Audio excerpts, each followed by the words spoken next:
Voisines, mesdames et messieurs les élus, mesdames, messieurs les officiers et sous-officiers de la gendarmerie, du SDIS, de la gendarmerie maritime, mesdames et messieurs, et je crois que j'aurais pu résumer pour gagner un peu de temps en disant très sincèrement à tous, chers amis, nous voilà à nouveau réunis pour cette traditionnelle cérémonie des vœux.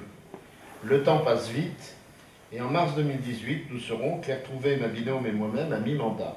Et j'en profite pour excuser Claire Trouvé, retenue à d'autres vœux. C'est bien d'être deux, on peut se partager. Cette cérémonie est toujours très attendue car c'est un moment privilégié d'échange direct avec vous qui se prête bien à l'évocation de notre action et à l'écoute de vos besoins exprimés par vos maires à l'instant. Je les ai bien écoutés. Tout d'abord, nous vous souhaitons tous nos meilleurs vœux pour cette nouvelle année 2018. Qu'elle soit belle, fructueuse, innovante et porteuse d'espoir pour vous, tous ici présents, et pour tous ceux qui vous sont chers. Nos pensées vont aux familles qui souffrent et sont dans la peine. Les derniers drames de 2017 nous rappellent durement notre condition humaine et sollicitent une solidarité nécessaire dans un monde qui nous apparaît si souvent injuste. Proche de nous, et tu en as parlé, cher Frédéric, le drame des migrants nous interpelle. Et notre canton de Ouistreham est particulièrement impacté par cet afflux de jeunes hommes en quête d'espoir d'une vie meilleure. Cette solidarité, le département la déploie en direction des mineurs étrangers non accompagnés, car il a la responsabilité d'accueillir les mineurs en souffrance, qu'ils soient français ou étrangers. Actuellement, 330 mineurs étrangers sont à la charge des contribuables calvadosiens, et ce, en plus des 2200 enfants placés à l'aide sociale à l'enfance. En 2017, ces jeunes migrants vous auront coûté plus de 7 millions d'euros. Et en 2018, nous sommes en train de créer une structure supplémentaire pour eux d'environ 80 personnes. 80 places, pardon. Alors ne laissons pas dire, comme je le lis trop souvent, que le conseil départemental ne fait rien pour les migrants. Quant aux adultes, leur prise en charge est du ressort de l'État. On peut légitimement se demander si la solution consiste à les fixer sur les côtes françaises où ils n'aspirent qu'à une chose, et tu l'as très bien dit, passer en Angleterre, ce qui est formellement interdit. Au gouvernement de proposer des solutions justes, acceptables pour tous, qui leur permettent de vivre dignement. Mais avant toute chose, je souhaiterais vous remercier très chaleureusement de vos vœux, monsieur le maire, et vous féliciter, ainsi que mesdames et messieurs les élus du conseil municipal, pour avoir su préparer, si ce n'est mener, vos projets fort nombreux, comme nous avons pu le constater, avec beaucoup d'énergie et de réussite. Oui, je voudrais rendre un hommage public à votre maire, l'élu de terrain, le plus important de votre commune. Son rôle est plus que jamais essentiel dans un temps où se profile une recentralisation vers un État qui peine à devenir stratège et réussit difficilement à être un bon gestionnaire. C'est plus facile de l'être sur le dos des communes ou des collectivités.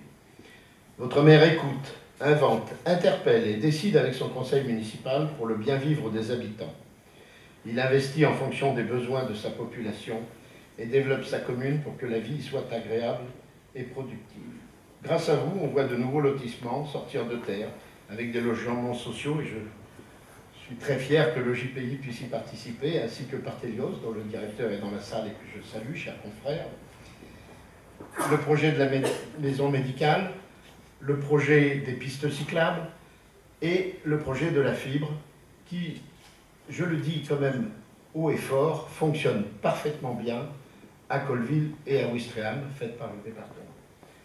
Et vous pouvez tous, aujourd'hui, vous raccorder sur ce réseau fibre, sauf que, effectivement, et le département le regrette énormément, Orange, pour le moment, n'a pas décidé de venir sur ce réseau.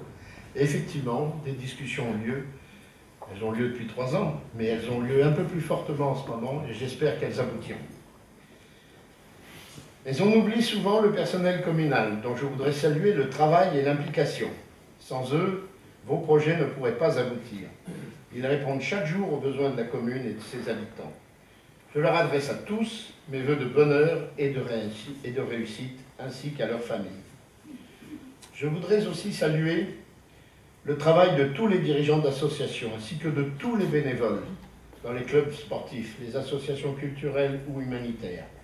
Et vu le film que nous avons vu tout à l'heure, il s'est passé énormément de choses à Colleville-Montgomery.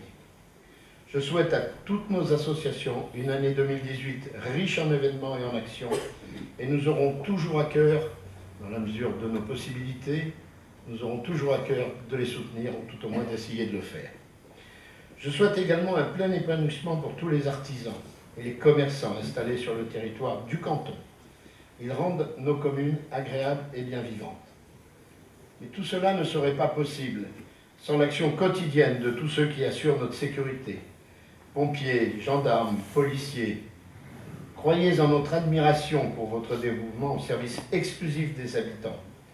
Je pensais, mais vous l'avez déjà fait faire, qu'on pouvait les applaudir. En tout cas, je vous réitère tous mes remerciements. Merci pour eux. Et je voudrais aussi saluer la presse, qu'on oublie souvent, ou tout au moins leurs correspondants locaux, qui participent grandement à l'animation et à la connaissance de ce qui se passe sur nos communes. Et un grand merci aux correspondants locaux de la presse. Permettez-moi à ce stade de vous parler plus précisément de l'action du Conseil départemental dont nous sommes fiers, Claire et moi. Grâce à une gestion rigoureuse, il a su garder des finances saines, malgré les baisses également des dotations de l'État. En 2018, nous augmenterons notre niveau d'investissement de 10%, le portant à 110 millions par an. Et investir, c'est garder les emplois. La création des points Info 14 se poursuit sur l'ensemble du département. Il participe à l'amélioration de l'accès des habitants aux services publics. Un point Info 14 ouvert à tous sera bientôt inauguré dans le hall de la mairie de Ouistreham-Rivabella. Monsieur le maire, vous le confirmez. Ouvrant l'accès à plus de 23 services publics, il sera tout à fait complémentaire avec les maisons de services au public telles que celles ouvertes à Mathieu. De même, dans le cadre du développement des services aux seniors, notre canton se voit doté depuis fin 2017 d'un centre de ressources appelé CLIC pour les personnes de plus de 60 ans. Il est basé à Douve-la-Délivrante dans les locaux de la circonscription d'action sociale de Caen-Ouest dont nous dépendons. Cela contribuera au maintien à domicile de nos aînés, axe fort de la politique du département. Et nous avons obtenu que ce service soit ouvert un jour par semaine à la mairie de Ouistreham-Rivabella. Claire Trouvé et moi-même sommes très attentifs à l'état des routes départementales, car elles concourent à la qualité de vie des habitants. Nous avons travaillé avec l'agence routière départementale pour améliorer et sécuriser l'ensemble du réseau routier de notre canton. Nous avons fait des projets, nous avons demandé à ce qu'ils aient lieu, et nous espérons qu'en 2018, les travaux pourront commencer. Parce que, effectivement, le carrefour sur la route qui mène la grosse devise, ce carrefour est ciblé comme particulièrement dangereux, et nous attendons le retour des maires à nos propositions. Toutes les communes de notre canton appartiennent à la communauté urbaine de Caen-la-Mer. Notre stratégie Calvados Territoire 2025 a pour but d'agir au quotidien pour offrir un avenir toujours meilleur aux 700 000 habitants du Calvados. En coopération étroite avec les 16 établissements publics de coopération communale, dont Caen-la-Mer, et avec les communes du Calvados, le département investira plus de 355 millions d'euros d'ici à 2025 pour réaliser les équipements jugés prioritaires pour répondre aux besoins des habitants.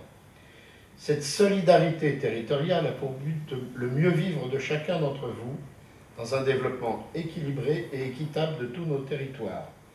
Je regrette que le futur City Stade que vous avez en projet ne soit malheureusement pas éligible à cette aide. Mais d'autres projets le seront, soyez-en sûrs. Dans ce cadre, de nouvelles pistes cyclables, et c'est effectivement dans ce cadre-là que le département accompagnera la construction, la réalisation de nouvelles pistes cyclables qui relieront nos communes entre elles et les différents espaces naturels sensibles de notre canton, pour aller de la plage, au marais, au bourg, au bois du Caprice, à Saint-Aubin-d'Arquenay et à Bénouville, ce qui permettra de faire une boucle qui est pratiquement le circuit que j'appellerais presque la boucle des commandos, puisque c'est le circuit qu'a emprunté Léon Gauthier il y a 73 ans. Tu nous as montré le chemin. L'année 2018 sera une année sans élection, mais pas sans bouleversement, en raison de la réforme constitutionnelle qui s'annonce. Le mode de scrutin des députés devrait être réformé avec l'introduction d'une dose de proportionnelle et surtout un nombre de parlementaires, députés et sénateurs globalement réduit. Énormément réduit peut-être même. C'est une réforme qui plaît au premier abord, mais tous les territoires seront-ils bien représentés?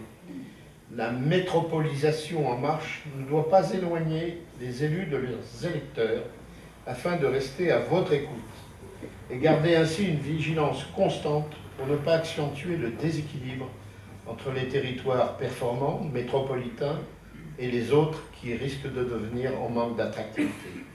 Nous y serons, nous, élus de terrain, avec vous les maires, très attentifs.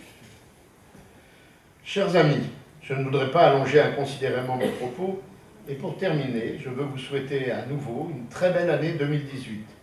Soyez heureux de vivre dans notre canton. Soyez assurés qu'avec vos élus municipaux, les conseillers départementaux élus de terrain que nous sommes poursuivront sans relâche notre action pour améliorer votre quotidien et rendre notre territoire encore plus attractif. Et sachez que nous sommes toujours à votre disposition si vous le sentiez nécessaire pour un rendez-vous personnalisé. Je vous remercie et vous souhaite le meilleur pour 2018.